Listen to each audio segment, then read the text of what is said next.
Comment ton père peut t'abandonner, ta mère peut t'abandonner? Mais Dieu permet qu'il y ait une période où nous soyons dans le ventre du poisson.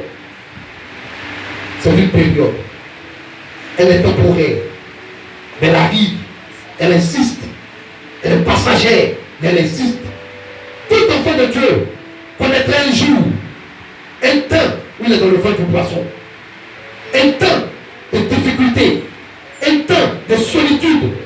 Un temps, oh oui, de douleur, de pleurs, de tristesse. Qui va m'aider? Qui?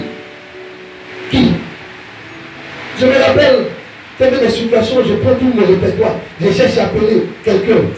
Dieu m'a dit, Olivier, apprends à compter sur moi. Ne compte pas sur moi. Et les hommes même qui te promettent. Non, je ne vais jamais te trahir. Ce sont eux qui vont te trahir. Je ne vais jamais t'abandonner. Ce sont eux qui t'abandonnent. Le véritable ami et l'ami fidèle, c'est Jésus de Nazareth. Pourquoi il est avec lui? L'homme, il t'abandonne des très versatiles. Il dit quelque chose, il dit, il ne respecte pas sa promesse. Il ne respecte pas sa parole. Et la vie même des hommes de Dieu, souvent, ça arrive comme ça dans le ventre du poisson. Nos enfants, les plus fidèles, fidèles et fidèles.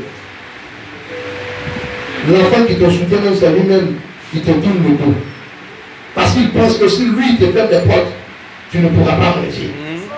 Alors qu'il a oublié une chose. Jonas était dans le poisson, dans le ventre du poisson, mais il n'était pas seul. Il n'était pas seul dans le ventre du poisson.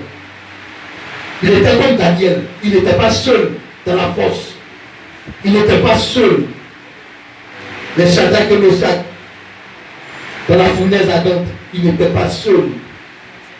On dit qu'il y a une quatrième personne. Qui est cette quatrième personne? Même dans les difficultés, Dieu me demande toujours sa fidélité. Qui est avec nous? Il demande qu'il ne nous a jamais abandonné. Frère, soeur, je sais que peut-être il traverse des moments comme Jonas, où tu cries. Jonas a dit quoi? Mon fils. Jonas, dans le ventre du poisson. Oui. Pria l'Éternel son Dieu. Il a commencé à prier. Il a commencé à crier. Il a commencé à parler.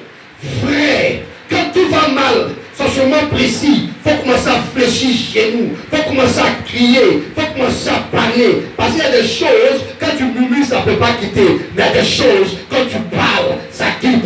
Jésus, il a dit quoi? Parle au rocher. Quand tu parles au rocher en même temps se fend. L'eau coule dans le rocher. Alléluia. Faut parler à Dieu. Quand tu parles à Dieu, il connaît la situation que tu vis. C'est dans les moments difficiles que il faut se tourner vers Dieu. Mais à quand les difficultés arrivent, c'est là qu'ils abandonnent la voie de Dieu.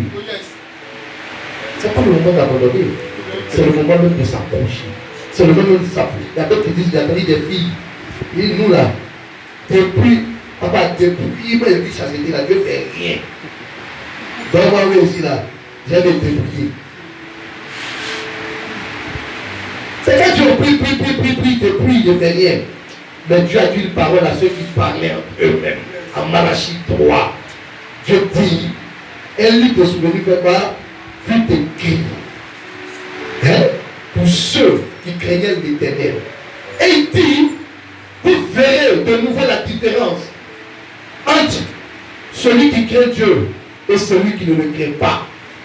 Entre celui qui sait Dieu et celui qui ne le sait pas. Donc, il faut te priver. Même si tu es dans le ventre du poisson, c'est un passage. On ne reste pas éternellement dans le ventre du poisson. C'est pourquoi David pouvait le dire, quand je marche dans la vallée de l'ombre de la mort. On ne s'assoit pas dans la vallée, on marche dans la vallée. Parce que la vallée, elle vient un moment et on sort de la vallée. Et on arrive dans un territoire fleurissant, un territoire là où coule le lait, le miel. Mais d'un moment donné, on est dans la vallée. Et beaucoup sont dans la vallée, beaucoup sont dans le ventre du poisson. Ils ne voient même pas le soleil. Tu prends parce que tu ne vois pas le soleil, que le soleil n'existe pas. Alléluia. Pas parce que tu ne vois pas le soleil que le soleil n'existe pas. Je vais te dire, c'est pas parce que tu n'as pas encore vu la bénédiction que tu as déclaré sur ta vie que la bénédiction n'existe pas. La bénédiction que tu as déclarée, celle que tu n'as pas encore vue physiquement, mais elle existe dans le spirituel et elle va se matérialiser au nom de Jésus.